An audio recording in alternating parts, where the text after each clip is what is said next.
नमस्कार दोस्तों। आज हम पढ़ेंगे प्रेजेंट परफेक्ट टेंस। क्या पढ़ेंगे? प्रेजेंट परफेक्ट टेंस के बारे में। तो ये क्या है, पहले इसके बारे में जानते हैं। आखिर प्रेजेंट परफेक्ट टेंस होता क्या है? जैसे कि प्रेजेंट का मतलब क्या होता है? वर्तमान। परफेक्ट मतलब जो चीज़ पूरा हो चुका, कंप्लीट हो चुका, उसे परफेक्ट के अंदर यानी कि टेंस और काल यानी कि प्रेजेंट परफेक्ट टेंस। मतलब इस टेंस में ये होता है कोई भी काम हो चुका होता है, पहले बीते हुए समय में हो गया होता है।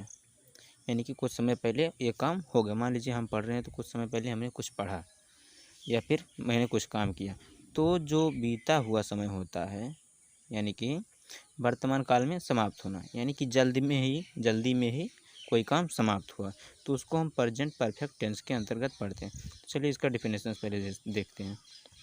तो देखिए, इस टेंस में कार्य का वर्तमान काल में समाप्त होना पाया जाता है। यानी कि कहने का मतलब ये है, कोई भी काम हुआ अभी जल्दी में यानी कि वर्तमान में हुआ है, तो उसी समय में यह क्या हो गया है?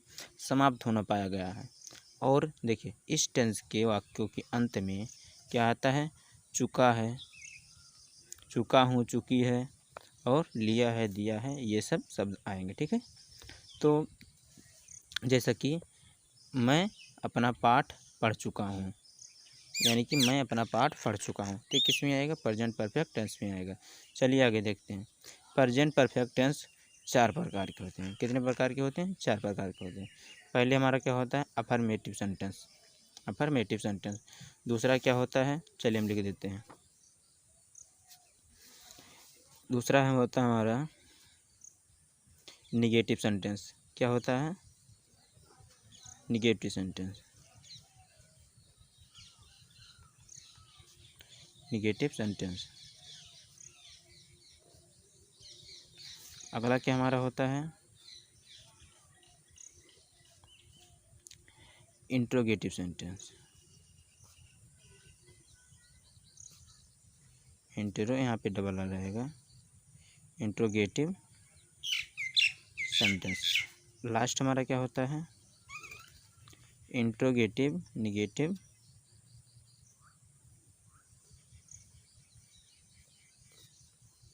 सेंटेंस। ठीक है, ये हमारा होता है। कितने प्रकार का? 2, 3, 4 और एक हमारा ये क्या हो गया? हमारा 5 हो गया। ओ नहीं, 4। तो प्रेजेंट परफेक्ट टेंस 4 प्रकार के होते हैं। तो सबसे पहले उसमें हम पढ़ते हैं अफर्मेटिव सेंटेंस। तो अफर्मेटिव सेंटेंस क्या होता है? जो भी सेंटेंस सकारात्मक यानी उसमें कोई भी ऐसा भाव ना उत्पन्न हो, कोई नकारात्मक भाव ना उत्पन्न हो। जैसे मान लीजिए कोई काम हुआ है, कोई काम हुआ है यानी कि होने का उसमें बात किया गया है, तो वही क्या है? सकारात्मक है। ठीक है। तो चलिए एग्जाम्पल लेकर करते हैं। तो एग्जाम्पल से पहले हम एक चीज़ ये देखते हैं, इसका रूल क्या कहता है? अफर्मेटिव का रूल क्या कहता है? इन वाक्यों में सबसे पहले कर्ता का प्रयोग करते हैं।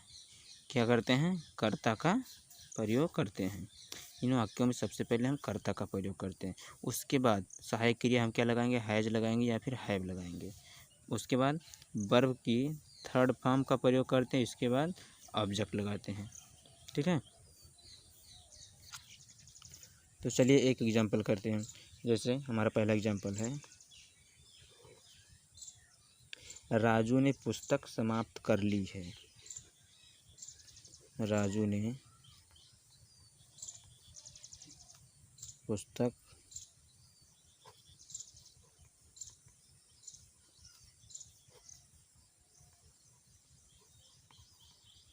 समाप्त कर ली है। ठीक है।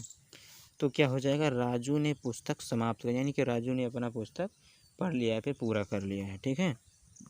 तो चलिए इसको कैसे करेंगे। आप यहाँ पे देख रहे हैं, सबसे पहले हम क्या लगाएंगे? सब्जेक्ट लगाएंगे। सबसे पहले हम क्या लगाएंगे? पहले नंबर पे हम सब्जेक्ट लगाएंगे। दूसरे नंबर पे हैज या हैव लगाएंगे।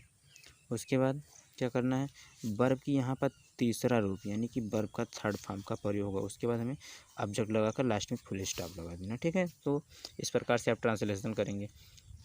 और हाँ, एक चीज़ और, यहाँ पे देखिए आपका हैज है और हैव है। अब आप हैज और हैव कहाँ पे लगाएंगे?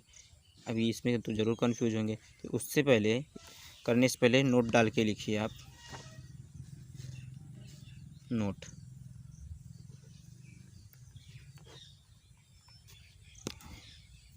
सिंगुलर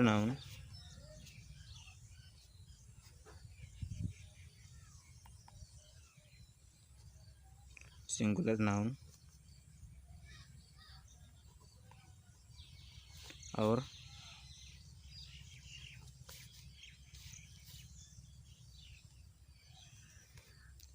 he she it के साथ क्या किसका प्रयोग करेंगे? के साथ हम हैज का प्रयोग करेंगे। हैज का प्रयोग करेंगे।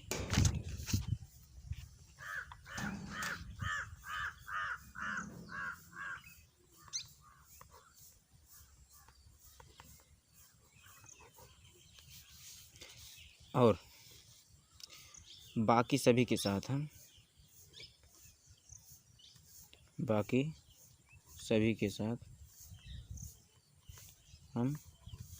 हैव का यूज करेंगे। ठीक है।